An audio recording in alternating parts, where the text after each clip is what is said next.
सत्येंद्रनाथ तिवारी जी को डांट कर भगाया था और फिर भी 17 करोड़ दे के टिकट लिए। सत्येंद्र तिवारी कौन घिघियाने गए थे? सत्येंद्रनाथ तिवारी, रघुवर दास भी गए थे कि बाईपास मंत्री थे तब। हाँ, मिथिलेश ठाकुर जी जब मंत्री थे उस समय काफी जो है कि घोटाला उन्होंने किया।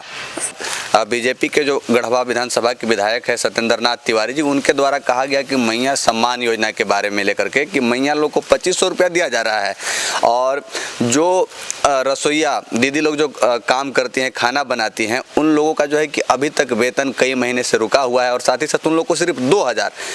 तो आखिर खाना जो बना रही हैं, काम करने वाली जो बहनें हैं, उन लोगों को 2000 और जो घर पे बैठी हैं उन लोगों को 2500 रुपया दिया जा रहा है। इस पे क्या आप कहेंगे? मैं सत्येंद्र तिवारी जी को इतना ही कहना चाहता हूं कि शायद वो भूल गए कि रघुवर दास भी घिघियाने गए थे कि बाईपास रोड दे दो और ग्वाबल के भी पंडित जी थे। कौन घिघियाने गए थे? सत्येंद्रनाथ तिवारी, रघुवर दास भी गए थे कि बाईपास मंत्री थे तब। हाँ, और उस समय रघुवर दास डांट के भगाया था और फिर भी बीजेपी सत्येंद्रनाथ तिवारी जी को डांट कर भगाया था और फिर भी 17 करोड़ दे के टिकट लिए। सत्येंद्र तिवारी, मेरे जैसा व्यक्ति एक पल नहीं रहता, चूंकि मैं जनता के लिए जीता हूँ, जनता के लिए काम करता हूँ। 17 करोड़ दे करके टिकट लिया गया। टिकट लिए हार गए और फिर टिकट वही। तो इनको तो अपने शर्म लगना चाहिए कि हम कैसे बीजेपी में हैं। जो भ्रष्टाचार मुक्त करने की बात करते हैं, ये सब पूरा रघुवर दास पूरा लूट लिया, झारखंड को लूट लिया, बीजेपी लूट लिया और क्या ये सब बात करते हैं? ये सब के तो बात नहीं करनी चाहिए। जो इतना भी नहीं सोचता है कि जो हमको डांट के भगाया और हमको उसी पार्टी में है, मैं उस पार्टी में कदापि नहीं रहता। मुझे कोई डांट के भगावे तो मैं काम के लिए न गया था और काम जायज था। आखिर हमारे मिथिलेश जी किए कि नहीं? मिथिलेश जी काम किए कि नहीं? ठाकुर जी पे तो सत्येंद्रनाथ तिवारी जी कहते हैं कि जब वो मंत्री थे, मिथिलेश ठाकुर जी जब मंत्री थे उस समय काफी जो है कि घोटाला उन्होंने किया। देखिए, मिथिलेश ठाकुर कुछ किया लेकिन उन्होंने गढ़वा को यहाँ तक कि डाल्टनगंज से आपका एयरपोर्ट लेके गढ़वा बना दी। गढ़वा के लिए बहुत कुछ किए।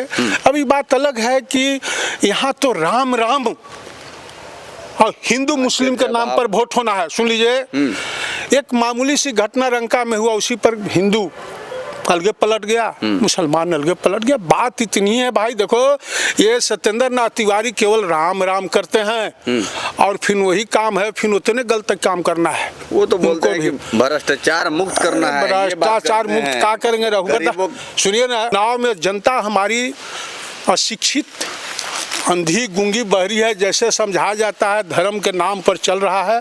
और मैं आज ये आपका जब रमजान के अवसर पर मैं मुसलमान भाइयों को भी एगो लाइन संदेश देना चाहता हूँ कि झूठ और पाखंड के बुनियाद पर आप कितना भी दिन भर भूखे प्यासे रह जाओ, अल्लाह आपको कभी भी पसंद नहीं करते हैं। अगर आप रमजान का महीना है, आप अपने अंदर से नकारात्मकता, विचार और कर्म को, इस संदेश को अगर अपने आप से अलग नहीं करोगे, ये दोनों को, तो रोज़ा रखने से कोई मतलब नहीं है भाई। मैं आज एक वक्तव्य सुन रहा था मौलाना के कि ये शमी को नहीं खेलना चाहिए। मैं पूछना चाहता हूँ कि देश की हित के लिए सोचना ये अल्लाह या ईश्वर के पूजा करने के समान है। तो देश हित के लिए खेल रहे हैं, लेकिन मौलाना को ये बात समझ में आती है? नहीं आती है।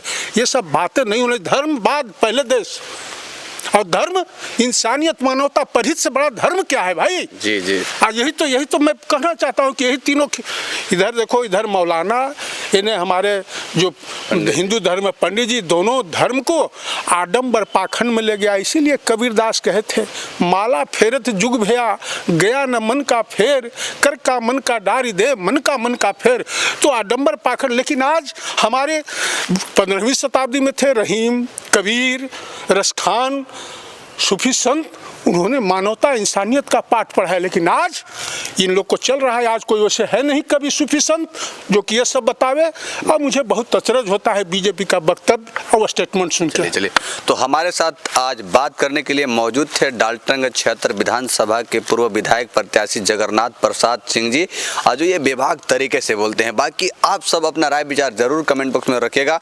मिलते हैं किसी अगले वीडियो में, तब तक के लिए जय हिंद।